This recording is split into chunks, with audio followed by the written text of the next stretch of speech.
આસ્તા થઈ ગઈ તારી બધી પેકિંગ? હા મમ્મી, બસ થઈ જ ગયું છે પેકિંગ. સારું લ્યો, આલે આમાં છે ને તારી હાટુ પૈસા છે. હા હું મમ્મી ખાલી 500 રૂપિયા જ આપ્યા મમ્મી, એટલા ઓછા થોડી હોય મમ્મી. હું આવી રીતે 500 રૂપિયા લઈને મારા સાસરે જઈશ તો કેટલું ખરાબ લાગશે મમ્મી. મારા જેઠાણીના પિયરે છે ને તો કેટલા બધા પૈસા લઈને આવે મમ્મી, એટલા નહીં હાલે મમ્મી. 2000 રૂપિયા તો આપ, કાંઈ નહીં તો.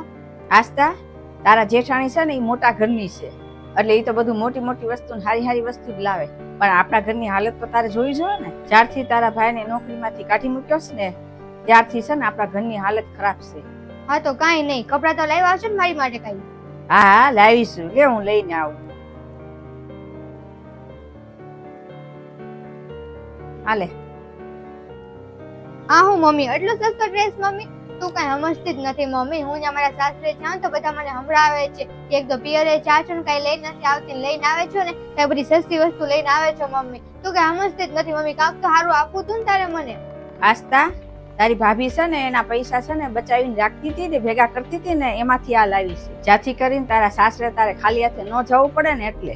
પણ તું આવી રીતના બોલે છો? જો બટા, તને એક વાત કહું ને, તું ખોટું ન લગાડતી. જો બટા, તારું સાસરિયું છે ને એ તારું ઘર છે, અને દર મહિને 2 મહિને તું અહીં વિયાવશો ને એ ન સારું કહેવાય. તારે છે ને તારા સાસરીએ રહેવું જોઈએ. અહીંયા છે ને થોડુંક આવવાનું ઓછું કરી નાખાય. જો કાંઈ તહેવાર આવે ને મોટા ત્યારે તું આવ ને તો કાંઈ વાંધો નહીં, ને વર્ષમાં 2 વાર આવ ને તોય કાંઈ વાંધો નહીં. જો તું આવી રીતના તું આવ ને તો અમે કાંઈક તને વસ્તુ મોટી દઈ શકીએ. તું આવી રીતના મહિને 2 મહિને આવ ને તો તને અમે કાંઈ આપી ન શકીએ હરખી રીતે. તો મમ્મી તું કેવા શું માંગે છો? તમારા બધાની માથે હું બોજ છું એમ? એક માં માટે છે ને એની દીકરી છે ને ક્યારેય બોજ નથી હોતી, પણ સાસરે જાય ને પછી એના નખરા બહુ વધી જાય ને એ બોજ હોય છે. તું અત્યારે એટલા બધા નખરા કરે છો ને એ ખર્ચો કરવા માટે છે ને અમારામાં તાકાત નથી.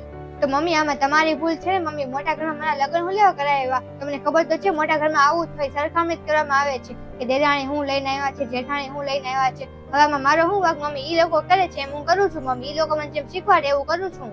બટા, અમારેથી જેટલું પોગાય ને એટલું તારી હાટું અમે કર્યું. તારા લગ્ન એટલે હારા ઘરમાં કર્યા કે જ્યાંથી કરીને તું ખુશ રહે. જે સુખ સુવિધા તને ન આપીએ ક્યાં ને અમે ઈ તને મળે ને એટલે અમે હારા ઘરમાં લગ્ન તારા કર્યા. તો એનો મતલબ એવો નથી ને કે તું અહીંયા વાડા ઘડી આવીને અમને ઉતારી પાડ. જો તારા સાસરીયા ન સમજતા હોય ને તું એને સમજાય. આપણું ઘર ને તારી જેઠાણીનું ઘર બે એક હરખું નથી. આપણે આ વાત એને સમજવી પડશે ને તારે સમજવી પડશે. હા મમ્મી, હું સમજી ગઈ, તારી વાત સાચી છે. એ લોકોને તે સમજાવવાની ટ્રાય કરીશ મમ્મી. અને આ ડ્રેસ હું રાખી લઉં છું, મને બહુ ગમ્યો છે. અને પૈસા તો હું રાખું છું મમ્મી. અને હું નીકળું છું, અમારે મોડું થશે. હા કાંઈ વાંધો નહીં, તું લીકો, મોડું થાય પેલા.